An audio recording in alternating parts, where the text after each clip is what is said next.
Hello students, welcome back to our channel Physics Gallery. Asha, this is your Ashi teacher coming with the next lecture of our system of particles and rotation dynamics. So hoping all of you are fine, doing very well with your studies. Okay, and a very good morning to all of my dear students. Today we are going to a new concept of our rotation dynamics called as the torque. What is our topic? Torque acting on a system. So today we are going to discuss a new topic called as the torque, which is represented by a letter tau. What is the letter called as tau? Okay, so what is this torque? In the previous lecture, we have a recap of our circular motion, where we have compared several translatory quantities with that of the circular quantities. Just like we have studied the linear displacement. Okay, in terms of linear displacement, in rotation motion, it becomes angular displacement theta. Then we have studied velocity, angular velocity in rotation motion, isn't it? Then we have studied acceleration, angular acceleration in the rotation motion. So we can say angular displacement is the rotational effect of linear displacement, isn't it? Yes. Angular velocity is the rotational effect of linear velocity. Yes. Angular acceleration is the rotational effect of acceleration. Yes. Similarly, if we take force, there is a rotational effect of this force, which is called as the torque toe.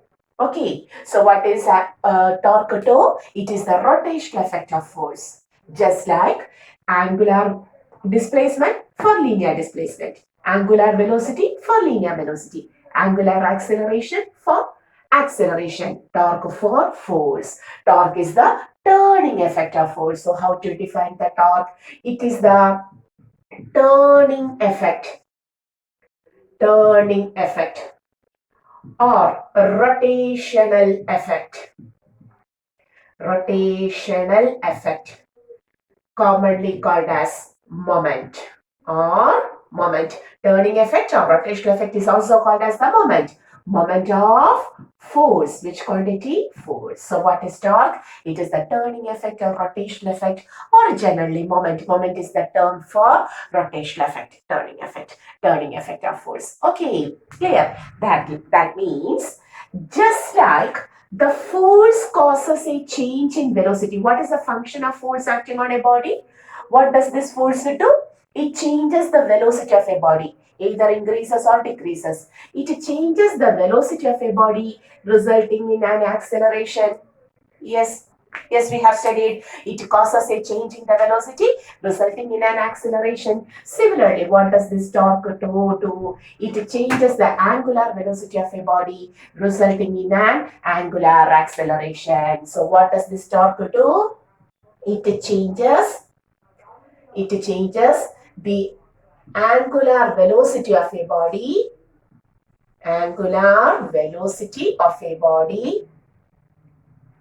resulting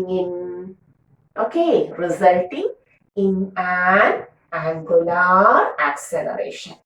Just like force has done, it changes the velocity of a body, causes an acceleration. Just like that, torque acts on a body so that its angular velocity continuously changes, either increases or decreases, and results in an angular acceleration alpha. It results in an angular acceleration alpha. Clear? So that turning effect of force is called as the torque. The turning effect of force is called as the torque. Clear? So do you understood what is torque? Yes. Now we want an equation for this torque. How this force causes a turning effect. Suppose I have taken a road. Okay. One end of the road is fixed here. This is fixed.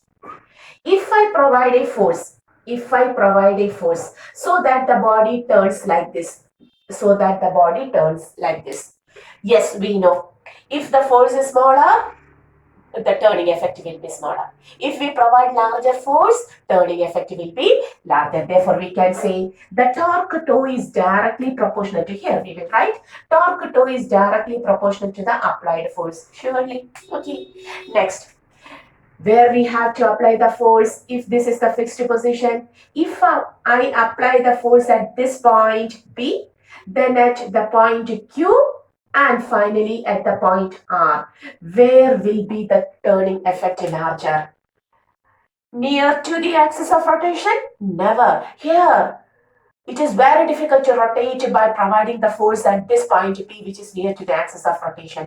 As you move far away from the axis of rotation and we provide the force, then it is easy to rotate. Therefore, we can say the distance here, the distance is lesser, here the distance is larger. Therefore, we can say the torque is also directly proportional to the distance from the axis of rotation r. Torque is directly proportional to the distance from the axis of rotation also. Okay, clear? And finally, what about the angle? Suppose I have taken once more our road. This is our road. The point is fixed. This point is fixed. And I am providing a force like this. Now I have provided a force like this, which makes an angle. This is the position vector r. So makes an angle theta. What happens? We have to resolve the force. Yes, we know we have to resolve the force. One of the component f cos theta in the direction of r and the other component f sin theta perpendicular to r. Can you tell me which component of force helps in the rotation motion? Whether f cos theta, which is parallel to r, or f sin theta, which is perpendicular to r? Surely, if you provide the force at this tip, it is just a pulling force, not rotating force. If you provide the force at this tip towards the right, it is just a pulling force, not rotating force. In order to cause rotation, we have to provide the force like this, isn't it? Or whether it is possible. No, yes, it is possible, but not rotation is possible. So for rotation, you have to provide the force like this, isn't it? We have to provide the force like this. Okay, that means you have to take the sine theta, the sine component of force. Okay, clear? So we can say the next thing is tau is proportional to f. Tau is proportional to f. We know that. Now we have to take the sine component, sine theta. Tau is proportional to sine theta. Taking the whole together, we can write tau is proportional to f. Tau is proportional to the distance from the axis of rotation, and tau is proportional to sine theta. We will together take where we will write, yes, here we will write, hoping you can see. Tau is proportional to RF sine theta. On changing the proportionality, we will get a constant k whose value is 1 in SI system. So taking together, we will write tau is equal to RF sine theta. The constant is 1 itself in SI system. So not writing that, tau is equal to RF sine theta. Very important equation. What is the equation for torque tau? Torque tau is RF sine theta. And f is a vector quantity. Yes. R is also a position vector. That is, how to take the direction of R. You have to always take the direction of R outward from the axis. Okay, outward. That is, this is the force, a point of application of force, and this is the point of axis of rotation. Then we have to take the direction always from the point to the outside direction, radially outward. R is always radially outward. Okay, from which we are considering the rotation from that point to radially outward. That will be the direction of R. So R is a radius vector, position vector, a vector quantity. Force is a vector quantity, and in between two forces we have taken sine theta. That means A cross B or A dot B. Surely it is A cross B.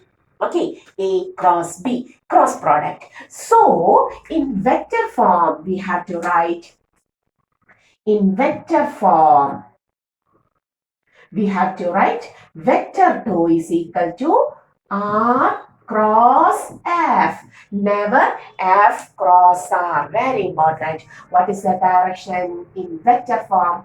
Torque tau is equal to R cross F. That means you have to rotate. This is the direction of force here.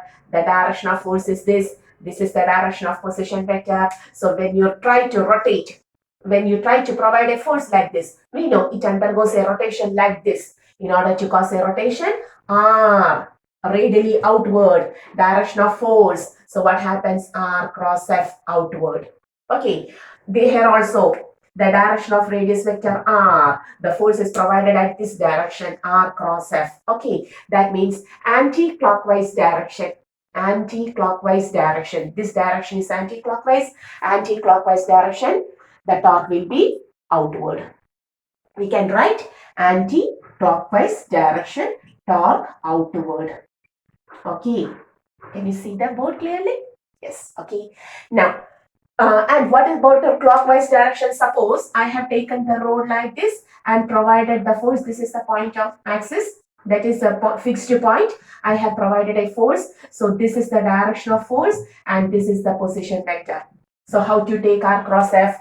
Clockwise direction. R cross F. R cross F. Clockwise direction. Clockwise direction means into, inward. So you have to write if the movement is clockwise. If you have to rotate clockwise, then the torque is inward torque.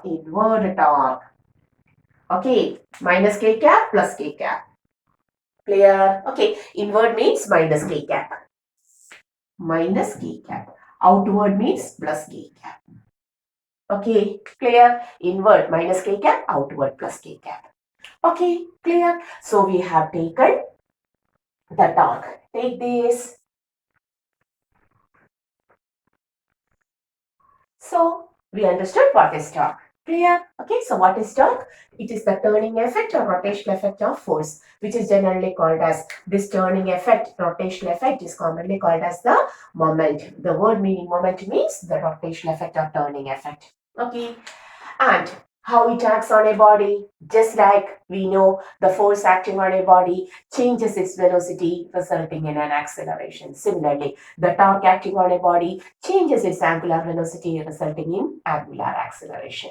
Okay, and how we get an equation for torque? We have taken various types of force, that means various conditions where we have provided the force, the relation of force, the relation of distance, the relation of angle between the force and distance. Then we understood torque is equal to R of sine theta. In vector form, it becomes vector tau is equal to vector R cross vector F, R cross F. That means always, if we have to rotate the body in anti-clockwise direction, torque will be outward plus k cap. And if you have to rotate the body in clockwise direction, the torque will be clockwise inward minus k cap.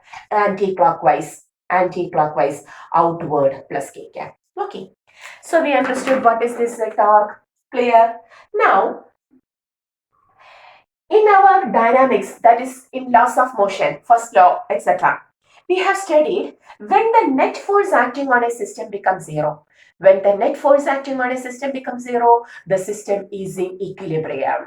Okay, the system is in equilibrium. Now also we are going to the equilibrium condition. Now we understood not only force, sometimes torque also causes a motion in the body, rotational motion.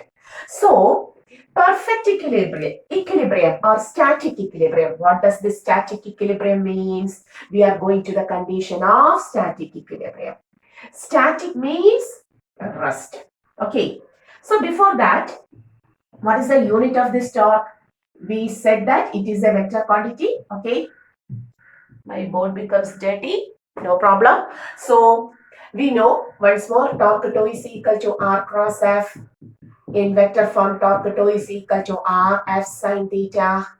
Its unit is distance, meter, force, Newton, sine theta, no unit. So the unit is Newton meter, dimension is force, ml t raised to minus 2, meter, ml square t raised to minus 2. Everything we know. Okay, and it is a vector quantity whose direction, okay, clockwise, anti-clockwise, torque inward, outward, and so on. We understood everything. Now, we are going to the condition of equilibrium. So how to explain static equilibrium? When we have studied Newton's laws of motion, we have discussed what is this equilibrium. Equilibrium. We have studied a system is said to be in equilibrium when the net force acting on it becomes zero. Isn't it? Yes. A system is said to be in equilibrium when the net force acting on it is zero. Okay, net force zero, then we can say the system is in equilibrium. But now we understood not only force causes the motion, there is torque. Torque also causes some motion. For example, if I take a road like this and I have provided a 5 Newton force from here, okay, from this end, 5 Newton force and another 5 Newton from this end. We can see the net force is 0. 5 Newton downward, 5 Newton upward. But whether it means that the system is in static equilibrium, no. What happens? What happens to this road? Here 5 Newton upward, here 5 Newton downward. The body moves, the body rotates like this because there is torque. There is torque from the axis. If you take this point as axis, here position vector in this direction, position vector in this direction, F and R results in torque. So the body undergoes rotational motion. So static equilibrium doesn't mean that not the force is 0. Yes, the force is 0. Moreover, the torque must be also 0. So there are two conditions for a system to be in static equilibrium. The first condition is that the net force acting on the system must be 0 and the net torque acting on the system must be also 0. So what are the important conditions for static equilibrium? Very important. Both the force acting on the system and the torque acting on the system must be 0. F net is equal to 0, tau net is equal to 0. What does this F net equal to 0 means? The force acting sometimes in x direction, it must be 0. If there is force in y direction, it must be 0. If there is force in z direction, it also must be 0. Force must be in any direction. There will be no force. Similarly, if the net torque acting on the system becomes 0, that means torque in the x direction must be 0. Torque in the y direction must be 0. Torque in the z direction must be 0. Okay, clear? This is called as rotational equilibrium. This condition is called as rotational equilibrium. And here this is called as the translational equilibrium. This is called as translational equilibrium. Okay. And both the rotational and translational equilibrium results in the static equilibrium condition of the body. Complete equilibrium, static equilibrium. Okay. So we have to remember all these. If the net force acting on the system is 0, the system is in translational equilibrium. And if the net torque acting on the system is 0, then the system is in rotational equilibrium. Clear? Okay. Now, we understood that if the net force acting on the system is 0, acceleration of the center of mass, yes, we have studied, acceleration of the center of mass is 0 and velocity v of the center of mass remains constant.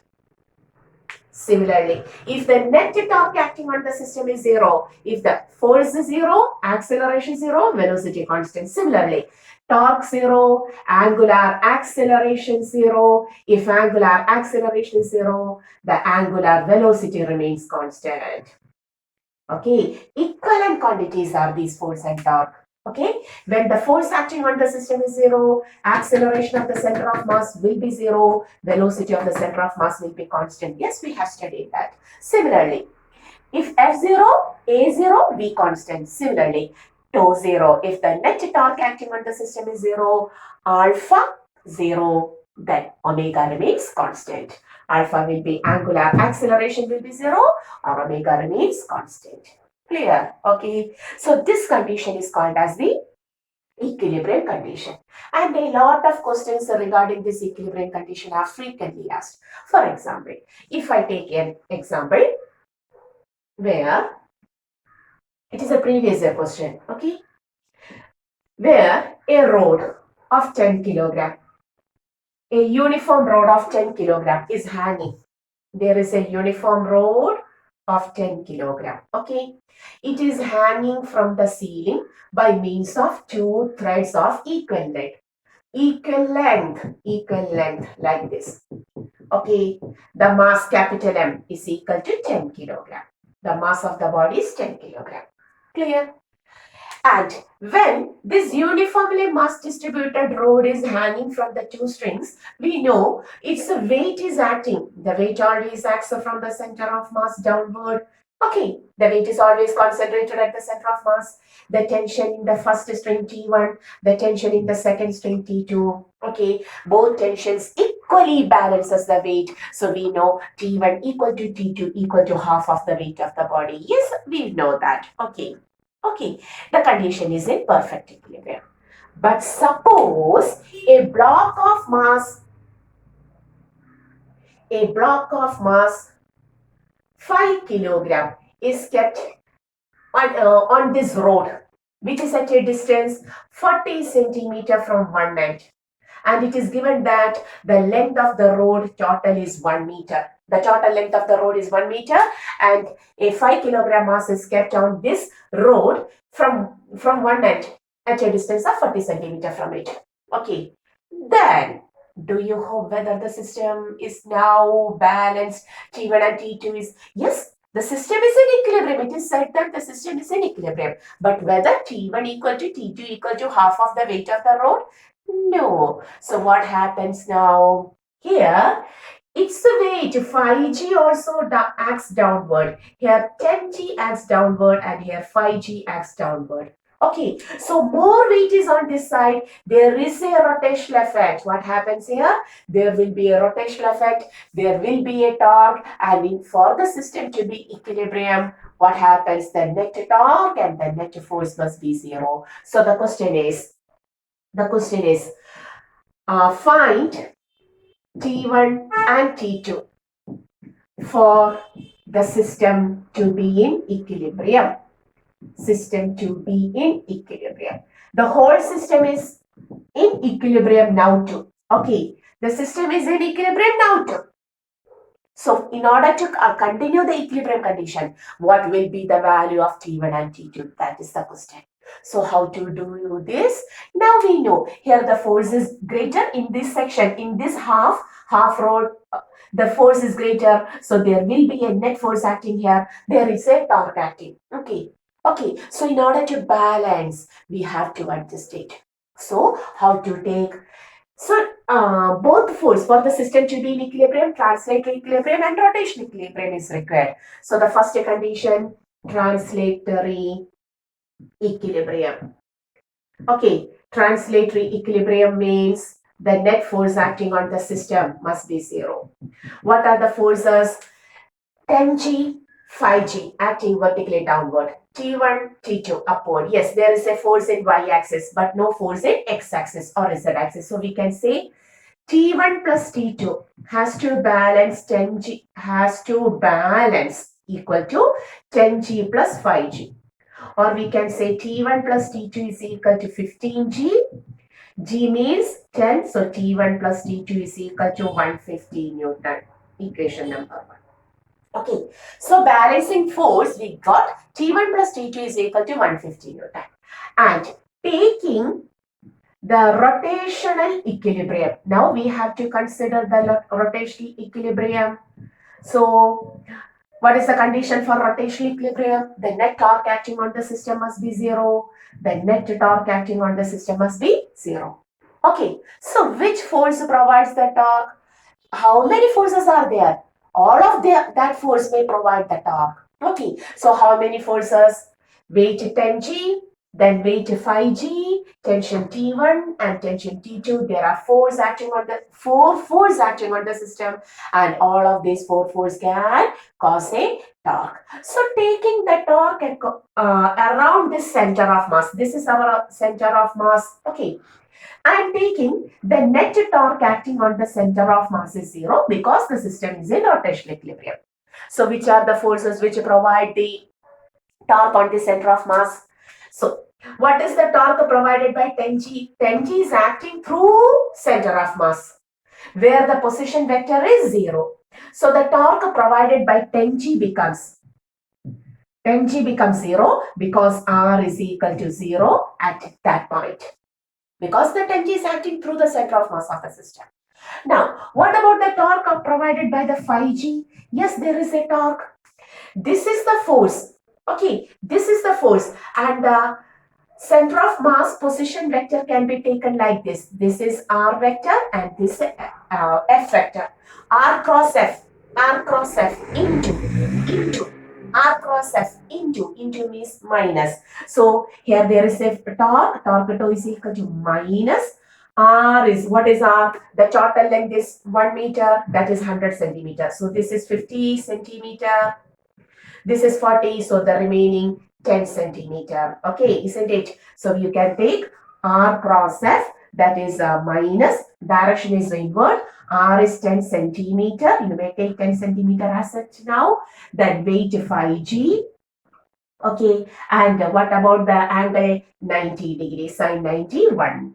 Okay, sine 90. So you can write it as 50G, 50 minus 50. Okay, find it in 50, then G, 50G centimeter, you may retain now sine 91. So this is the torque by 5G. Now, what is the torque provided by tension T1? Tell me, what is the torque provided by tension T1? This is T1. And for T1, the position vector from the center of mass is this. This is the position vector. So R cross F, it is also inward. R cross F. Take R like this. This is the direction of R. R cross T1, inward, clockwise direction, inward. Now also it is minus. R is, this distance is 50 centimeter. Then tension T1, we don't know what is tension, sine 91. Again sine 91, so you will write minus 50 T1 centimeter itself. Now what is the torque due to T2? Now you have to consider the torque due to T2. Position vector R in outward direction from center of mass, T2 upward, R cross F anti-clockwise outward positive direction, that is plus. R is again 50 centimeter, then tension is T2 sine 90, or you may write plus 50 T2. Now taking the total torque remaining here, the total torque acting on the system is 0. First one is 0, then minus 50 G or 500, then isn't it 10 centimeter, 5G is sine 90, correct.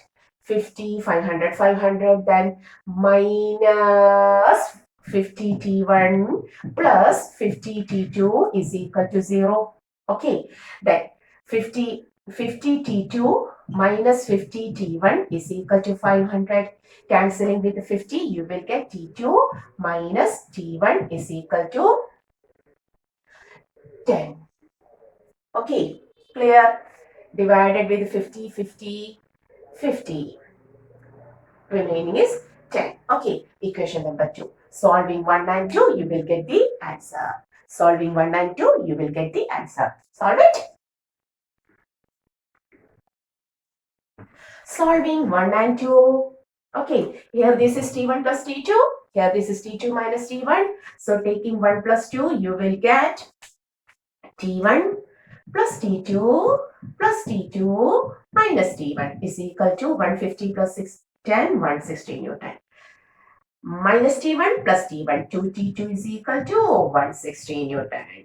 And T2 is equal to 80 Newton. You got T2. Okay.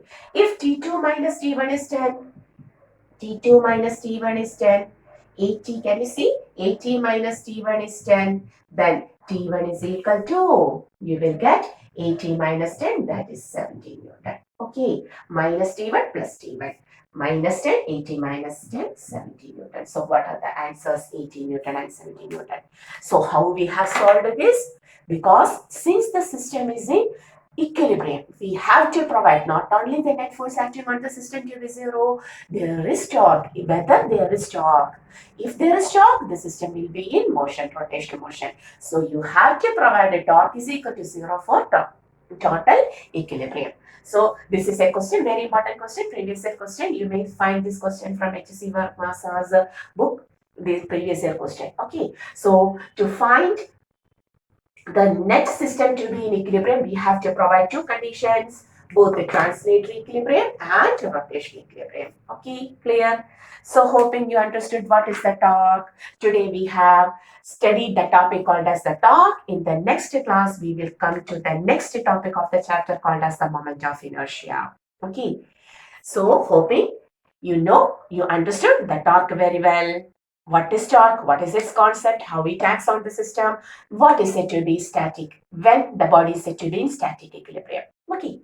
So see you in the next class. So before winding up, this is your channel Physics Gallery. Asha Binu winding up. Okay.